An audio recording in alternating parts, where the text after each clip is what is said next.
Hello नमस्कार आदाब सलाम सत श्री अकाल केम छो कस्से काय केरो हाल है केना छी यहाँ सब कई सनवानी हाउ आर यू कैसे हैं आप लोग केमो नाचो मनक्कम खम्हा गनी हुकुम केमती अच्छंती की खबोर नमस्तुभ्यं देवी और सज्जनों। आज के इस वीडियो में मैं राजा मिश्रा चर्चा करने जा रहा हूं 14-15 अप्रैल 2023 के बारे में कि 14 और 15 तारीख का समय मेष से लेकर मीन राशि वालों के लिए कैसा रहेगा। लेकिन सबसे पहले देवी और सज्जनों 14 और 15 तारीख के पंचांग में से जो कुछ महत्वपूर्ण बातें हैं उसको जानने का हम लोग प्रयास करेंगे। देवी और सज्जनों आपको बता दूं कि 14 तारीख को नवमी तिथि शुक्रवार का दिन, चंद्रमा मकर राशि में, शुभ समय 11:56 AM से 12:47 PM तक का, दिशा शूल पश्चिम दिशा की तरफ है। यानी कि पश्चिम दिशा की जो यात्रा है आपको 14 तारीख को संभव हो सके तो किसी विशेष उद्देश्य से ना करें तो ज़्यादा बढ़िया है। 15 तारीख को दशमी तिथि शनिवार का दिन, चंद्रमा मकर राशि में रहेंगे और शुभ समय जो है सो 11:55 AM से 12:47 PM तक का है। दिशा शूल पूरब दिशा की तरफ है, यानी कि 15 तारीख को आपको पूरब दिशा की यात्रा नहीं करनी है। देवी और सज्जनों आइए अब राशि फल को समझने का प्रयास करते हैं कि कैसा समय रहने वाला है मेष से लेके मीन तक। देवी और सज्जनों आपको मैं बता दूं कि मेष राशि वालों के लिए चंद्रमा जो है सो कुंडली के 10वें भाव में यानी कि यहाँ पर में विराजमान होंगे। कुंडली के 10वें भाव में चंद्रमा के विराजमान होने के कारण आपको बहुत अच्छा लाभ मिलने की संभावना है। जैसे कि मेष राशि वाले जातक को इन 2 दिनों में पिता से कुछ लाभ मिल सकता है। पैतृक संपत्ति से अगर कोई लाभ चाहते हैं तो वहाँ से भी आपको फ़ायदा मिल सकता है। इस समय में आपके कारोबार में वृद्धि हो सकती है, आपका काम धंधा बढ़िया चल सकता है, आपके पद प्रतिष्ठा मान सम्मान में भी वृद्धि के योग दिखाई दे रहे हैं। सरकार से अगर कुछ लाभ लेना चाहते हैं तो मेष राशि वाले 14 और 15 तारीख को आपको सरकार से भी लाभ मिलने का बहुत अच्छा योग बन रहा है। यहाँ से सप्तम दृष्टि पड़ेगी चौथे भाव पर में, जिसके कारण से आपके सुख में भी वृद्धि के योग बन रहे हैं। आपके लिए मैं बता दूं कि सुख में वृद्धि के साथ साथ आपको माता के संपत्ति इन सब से भी लाभ का बहुत अच्छा योग बन रहा है। आपकी जानकारी के लिए मैं बता दूं कि इतना ही नहीं, आपको अपने ज़मीन, मकान, गाड़ी, अचल संपत्ति इन सब के रिगार्डिंग भी अच्छा खासा सुख और लाभ मिल सकता है अगर आप लेना चाहते हैं तो। छाती, हृदय, फेफड़ों से संबंधित अगर किसी प्रकार की परेशानी है तो उसमें भी आपको राहत देखने को मिलेगी। देवी और सज्जनों मेष के बाद अब बात आती है वृषभ राशि की। वृषभ राशि वालों के लिए कुंडली के 9वें भाव में चंद्रमा का प्रवेश होगा। कुंडली के 9वें भाव में चंद्रमा का प्रवेश देवी और सज्जनों ये दर्शाता है कि वृषभ राशि वाले जातक को इस समय में भाग्य भरोसे नहीं बैठना चाहिए। इस समय में भाग्य के सहारे ना बैठें, अपने कर्म पर भरोसा करें, अपने मेहनत पर भरोसा करें और मेहनत करें। ससुराल से अगर किसी प्रकार का कोई लाभ लेना चाहते हैं तो इन समय में रुक जाएं। 14-15 तारीख को कुछ परेशानी आ सकती है, काम फंस सकता है, इसलिए ना प्रयास करें तो ज़्यादा बढ़िया है। 14-15 तारीख को कुछ धर्म कर्म का अगर कार्य करना चाहते हैं, तीर्थ यात्रा करना चाहते हैं तो शौक से करें, लेकिन कुछ न कुछ परेशानी के साथ आपकी ये कार्य होगी। देवी और सज्जनों संत महात्मा, ऋषि मुनि, ब्राह्मण, आचार्य इन सब के साथ बहस करने का प्रयास ना करें। इन सब को अपमानित करने की कोशिश ना करें। प्रयास करें कि इनसे जहाँ तक आशीर्वाद मिल जाए ले लें तो बढ़िया रहेगा। आपकी जानकारी के लिए बता दूं कि कुछ लोग आपके यश में कमी लाने के लिए प्रयासरत हो सकते हैं। दुश्मनों का तो काम ही यही है कि जो आपका मुकाबला नहीं कर सकते वो आपकी शिकायत करना शुरू कर देते हैं। नहीं, यहाँ से सप्तम दृष्टि तीसरे भाव पर में, जिसके कारण से तीसरे भाव पर सप्तम दृष्टि पड़ने के कारण छोटे भाई बहन, जूनियर्स अथवा उनके समान व्यक्ति से भी आपको लाभ लेने के लिए युक्ति का सहारा लेना पड़ेगा, दिमाग लगाना पड़ेगा। जोर ज़बरदस्ती से वहाँ से फ़ायदा नहीं मिल पाएगा। आपको अपना पराक्रम बनाए रखना चाहिए, पराक्रम का मिसयूज नहीं करना चाहिए, नहीं तो वो अपने लिए नुकसानदेह इस समय में साबित हो सकता है। धैर्य को मजबूत करने की कोशिश करें, धैर्य को खोएं नहीं। गुप्त शत्रु से सावधान रहें, सतर्क रहें तो ज़्यादा अच्छा रहेगा। देवी और सज्जनों, हो सकता है वृषभ राशि वाले जातक को इस समय में कुछ सर्दी, खांसी, जुकाम जो है सो परेशान कर सकती है, इसलिए सावधानी के साथ चलें। वृषभ के बाद बात करेंगे मिथुन राशि की। मिथुन राशि वालों के लिए कुंडली के अष्टम भाव में चंद्रमा का प्रवेश है।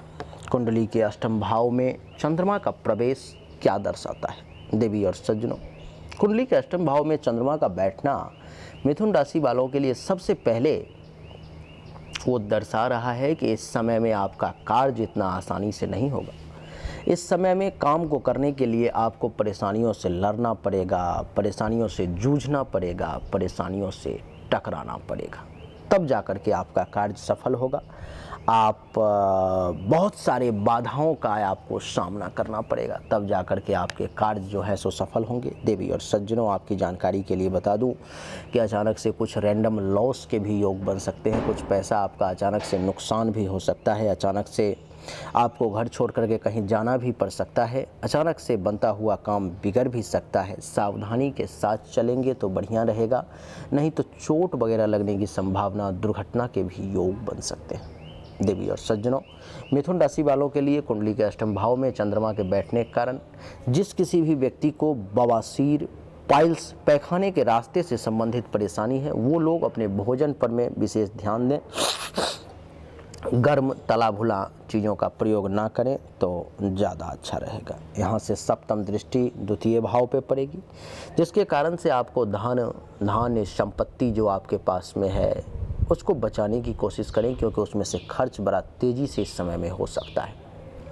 आप क्या बोलते हैं, बोलने से पहले एक बार सोच लें। बोलने से पहले ये समझ लिया करें कि इन बातों का परिणाम क्या होगा। आप जो बोल रहे हो उसका रिजल्ट सामने से क्या आएगा, इसको सोच लिया करें फिर बोलें। देवी और सज्जनों, आपकी जानकारी के लिए बता दूं कि इस समय में परिवार के लोगों के साथ लड़ाई झगड़ा करने का प्रयास ना करें, वाद विवाद करने की कोशिश ना करें, नहीं तो मामला और बिगड़ सकता है। पड़ोसी के साथ भी थोड़ा सा दूरी बना के रखें तो ज़्यादा अच्छा रहेगा। झूठ बोलने का प्रयास ना करें तो ज़्यादा बढ़िया रहेगा। भोजन पर में विशेष ध्यान दें, ऐसा भोजन बिल्कुल भी ना करें जो आपके पेट के लिए नुकसानदेह हो सकता है। मिथुन के बाद अब बात करेंगे देवी और सज्जनों कर्क राशि की। कर्क राशि वालों के लिए कुंडली के सप्तम भाव में चंद्रमा का प्रवेश होगा। कुंडली के सप्तम भाव में चंद्रमा का प्रवेश देवी और सज्जनों ये दर्शाता है कि आपको जीवन साथी का बड़ा अच्छा सपोर्ट मिलेगा। जीवन साथी के साथ आप इस समय में सुख और आनंद के साथ समय बिताएंगे। वैवाहिक जीवन बहुत बढ़िया चलेगा, प्रेम बना रहेगा। आप अगर कोई काम करते हैं, दैनिक रोजगार व्यवसाय है आपका, तो उस मामले में भी आपका ये समय बढ़िया चलेगा। अच्छा रिजल्ट उस मामले में भी देगा, यानी कि दैनिक रोजगार व्यवसाय भी आपका बढ़िया चलेगा। देवी और सज्जनों, प्राइवेट पार्ट से संबंधित अगर किसी प्रकार की परेशानी है, आपको किसी भी प्रकार की अगर परेशानी है तो उसमें राहत देखने को मिलेगी। दुश्मन अगर आपसे कोई टकराना चाह रहा था तो इस समय में पीछे हट जाएगा। पार्टनरशिप में अगर किसी के साथ आप कोई काम कर रहे थे तो वो भी इस समय में प्रभु कृपा से बढ़िया चलेगा। सप्तम दृष्टि इसके प्रथम भाव पर में अनुभव करेंगे। इस समय में आपके शारीरिक तौर पर में ऊर्जा की वृद्धि का एहसास होगा। ऐसा लगेगा कि आपका शरीर हर कार्य को करने में सक्षम है, आप कुछ भी कर सकते हैं, ऐसी बातें मन में आ सकती है, जोश आ सकता है।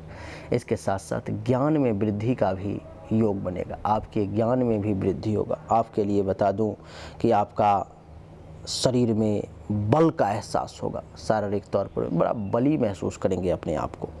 आपके लिए बता दूं कि मस्तिष्क जो है, आपका दिमाग जो है, सो इस समय में इतना शार्पली, इतना तेज़ी से काम करेगा कि अच्छे अच्छे लोग चक्कर खा जाएंगे। देवी और सज्जनों, विवेक का सहारा मिलेगा, शील स्वभाव आपका इस समय में अच्छा रहेगा, गौरव करने लायक काम करेंगे, विनम्रता भी बनी रहेगी और बहुत बढ़िया हर मामले में ये समय रहने वाला है।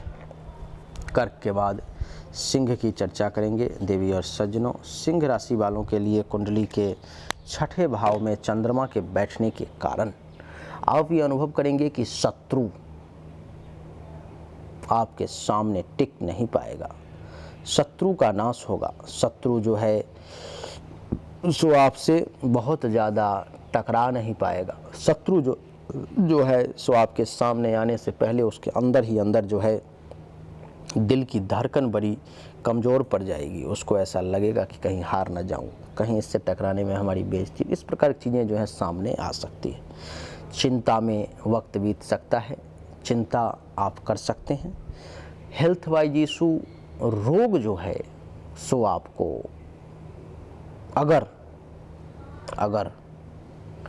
परेशान कर रहा है तो उसमें आपको राहत देखने को मिलेगी। चिंता भी जो है सो चिंतन में बदलने लगेगा। इस वक्त आप किसी विषय पर में मंथन करना शुरू कर देंगे, सोच करके चिता समान नहीं होंगे, चिंता से चिंतन में चले जाएंगे आप। देवी और सज्जनों, इस समय में अगर आपने कोई लोन वगैरह लेना है तो आपको इस समय में उसके लिए प्रयास करना चाहिए। आपको आसानी से उसके लिए प्रोसीजर जो है सो आगे बढ़ जाएगा। किसी प्रकार की केस मुकदमा आप पर में चल रही है, लड़ाई झगड़ा टेंशन तनाव हो गया था, किसी से कोर्ट केस कचहरी का चक्कर है, तो उसमें भी इस समय में अगर कुछ होने वाला है तो राहत महसूस करेंगे। पेट से संबंधित परेशानी जो है आपकी दूर होगी। अपयश, कलंक, शोक और दुख का भी नाश होगा। देवी और सज्जनों, इसकी सप्तम दृष्टि कुंडली के द्वादश भाव पर पड़ेगी, जिसके कारण से खर्च होगा पैसा, लेकिन अच्छी चीज़ों में खर्च होगा। जहाँ पर में होना चाहिए, जहाँ पर खर्च होने से अपना लाभ है, वहाँ पर में हमारा पैसा खर्च होगा। आपके लिए बता दूं कि देवी और सज्जनों, नींद भी अच्छी आएगी आपको। अस्पताल में कुछ पैसा हल्का फुल्का जा सकता है, लेकिन उसमें भी कमी आएगी। ऐसा नहीं कि पैसा बहुत ज़्यादा जो है सो जा रहा है, उसमें आपको कमी की अनुभूति होगी। आपको ऐसा लगेगा कि पैसा जो बहुत लग रहा था उसमें कुछ राहत महसूस हो, ऐसी आपके मन में भाव उत्पन्न हो सकता है।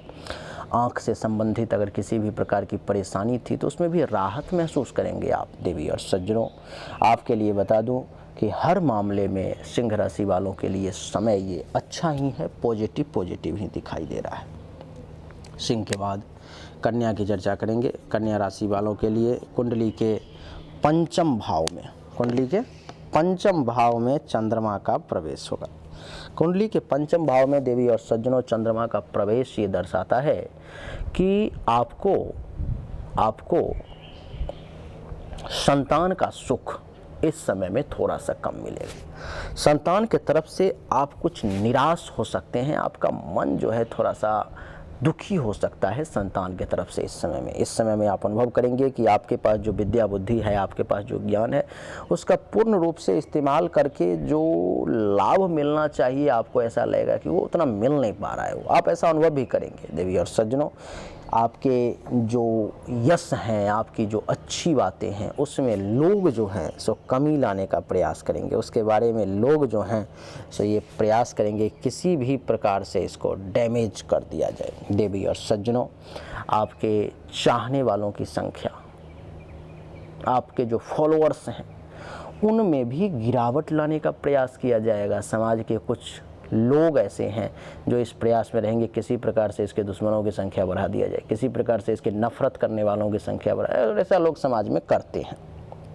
देवी और सज्जनों, आपकी जानकारी के लिए मैं बता दूं कि धर्म, मंगल कार्य, इन सब प्रकार का भी काम करने की आप कोशिश करेंगे, लेकिन कुछ रुकावट, कुछ परेशानी, कुछ बाधाओं के साथ कार्य होगा। प्रेम संबंध में अगर किसी के साथ हैं आप, तो वहाँ पर में कुछ परेशानी का आपको इस समय में सामना भी करना पड़ सकता है। आपके लिए बता दूं कि पेट से संबंधित भी कुछ परेशानी सामने में आ सकती है। इसकी सप्तम दृष्टि एकादश भाव पर में है, तो खुद अनुभव करेंगे ऐसा कि आमदनी के क्षेत्र में कुछ अदृश्य शक्ति रुकावट उत्पन्न कर रही है। जो ऐसा लग रहा है कि पैसा तो आने वाला है, पैसा तो आएगा, लेकिन किसी न किसी कारणवश वो पैसा रुक जा रहा है। वो आपके लिए बता दूं कि खर्चा यानी कि व्यय जो है सो थोड़ा सा बढ़ सकता है।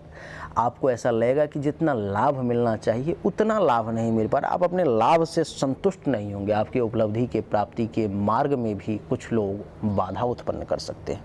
आपके लिए बता दूं कि आपकी जो मनोकामना है, इच्छा है, उसको पूर्ति करने के लिए भी परेशानी का सामना करना पड़ सकता है। बड़े भाई बहन, सीनियर्स अथवा उनके समान व्यक्ति से भी आपको लाभ इतना आसानी से नहीं मिल पाएगा। कन्या के बाद अब बारी आती है तुला राशि की। तुला राशि वालों के लिए देवी और सज्जनों, कुंडली के चौथे भाव में चंद्रमा का प्रवेश है।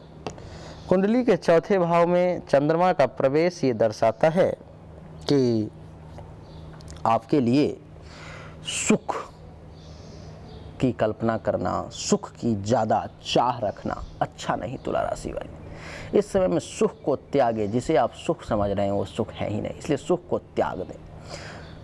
देवी और सज्जनों, आपके लिए बता दूं कि आपकी माँ इस समय में बीमार पड़ सकती है, अथवा आपको आपके माँ के साथ किसी बात पे बहस हो सकती है, टेंशन तनाव की स्थिति सामने आ सकती है। ज़मीन, मकान, गाड़ी, अचल संपत्ति, इन सब के रिगार्डिंग किसी प्रकार का टेंशन तनाव आपके सामने में आ सकता है। आपके लिए बता दूं कि इस समय में छाती, हृदय, फेफड़े से संबंधित अगर कोई परेशानी है तो वो भी आपको परेशान कर सकती है। इसकी सप्तम दृष्टि दशम भाव पर में है, जो आपको आपके पिता के साथ संबंध में थोड़ी सी खराबी उत्पन्न कर सकती है। सरकार से लाभ कम मिलेगा। काम धंधा आपका जो बहुत बढ़िया चलना चाहिए वो आपका नहीं चल पाएगा। आपके लिए मैं बता दूं कि आपके पद प्रतिष्ठा, मान सम्मान में भी जो है सो कुछ कमी जो है सो देखने को मिल सकता है। पद प्रतिष्ठा, मान सम्मान में जो है सो आपके लिए जो चाहिए एक रुतबा, जो अंदर से जो फीलिंग आनी चाहिए, वो उसकी कमी महसूस होगी। तो तुला राशि वालों के लिए समय इस समय में उतना अच्छा नहीं। तुला के बाद वृश्चिक की चर्चा करेंगे देवी और सज्जनों। वृश्चिक के लिए कुंडली के तीसरे भाव में चंद्रमा का प्रवेश है। कुंडली के तीसरे भाव में चंद्रमा का प्रवेश देवी और सज्जनों ये दर्शाता है कि आपको छोटे भाई बहन, जूनियर्स अथवा उनके समान व्यक्ति से जो है सो लाभ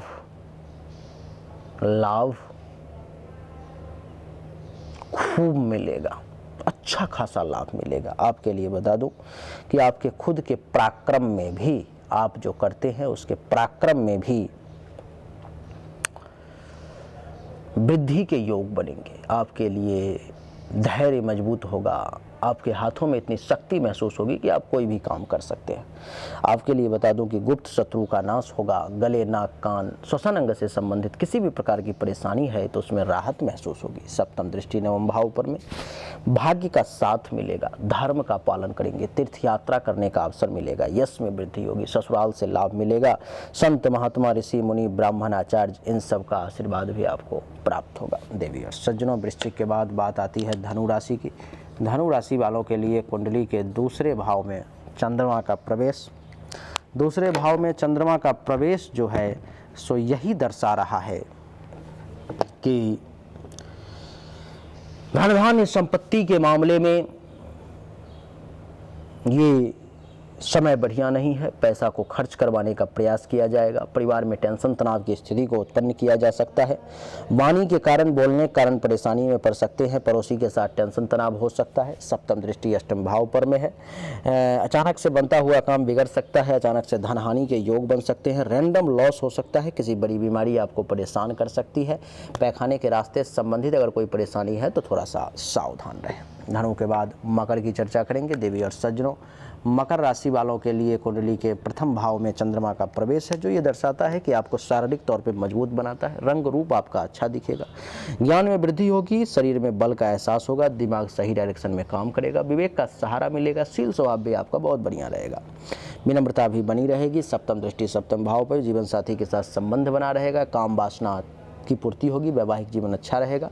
दैनिक रोजगार व्यवसाय भी आपके अच्छे चलेंगे। प्राइवेट पार्ट से संबंधित परेशानी है तो वो भी दूर होगा। दुश्मनों के नाश होंगे और समय हर मामले में मिला जुला के बढ़िया रहेगा। मगर के बाद कुंभ की बात करेंगे। कुंभ राशि वालों के लिए देवी और सज्जनों, कुंडली के द्वादश भाव में चंद्रमा का प्रवेश जो ये दर्शाता है कि व्यय अधिक होगा, खर्च अधिक होगा, धन हानि का योग बन सकता है। अस्पताल का खर्चा एक्टिवेट हो सकता है। आँख से संबंधित परेशानी आ सकती है। सप्तम दृष्टि छठे भाव पर में दुश्मन ज़्यादा परेशान कर सकता है, चिंता में वक्त बीत सकते हैं, हेल्थ वाइज इशू का सामना करना पड़ सकता है, केस मुकदमा की स्थिति सामने आ सकती है, पेट से संबंधित परेशानी आ सकती है, अपयश कलंक शोक और दुख का भी प्राप्ति हो सकता है। तो सावधान रहें कुंभ राशि वाले। मीन राशि वालों के लिए क्या है कि कुंडली के एकादश भाव में चंद्रमा का प्रवेश है, जो ये दर्शाता है कि आपकी आमदनी में वृद्धि होगी, लाभ मिलेगा, उपलब्धि की प्राप्ति होगी, मनोकामनाओं की पूर्ति होगी, बड़े भाई बहन सीनियर्स अथवा उनके समान व्यक्ति से भी लाभ मिलेगा, पुत्र वधू दामाद का सुख भी प्राप्त होगा, प्रमोशन के भी योग बनेंगे। सप्तम दृष्टि पंचम भाव पर में संतान का सुख मिलेगा, विद्या बुद्धि का सही इस्तेमाल करके उचित लाभ ले पाएंगे, यश में वृद्धि होगी, चाहने वालों की संख्या बढ़ेगी, धर्म कर्म मंगल कार्य करने का अवसर मिलेगा, पेट से संबंधित परेशानी दूर होगी, प्रेम संबंध के मामले में भी समय बढ़िया चलेगा, अचानक से धन लाभ के भी योग बनेंगे। तो देवी और सज्जनों, हर मामले में समय जो है आपके लिए 14-15 तारीख का बहुत ही अच्छा और बेहतरीन रहने वाला है, बहुत बढ़िया रिजल्ट आपके सामने में आएगा। तो यही था मेष से लेकर के मीन तक की कहानी, जो हमने आपको बहुत ही संक्षिप्त में बताने का प्रयास किया। उम्मीद करता हूं कि आपको पसंद आया होगा, समझ में आई होगी बात। अगर आपको पसंद आया, बातें समझ में आई, तो इस वीडियो को लाइक करें, शेयर करें, चैनल को सब्सक्राइब करके इसके बेल आइकन के बटन को दबा दें। एक बार फिर से आप सभी का बहुत बहुत धन्यवाद। Thank you so much. जय हिंद, वंदे मातरम। बोलिए राधे राधे।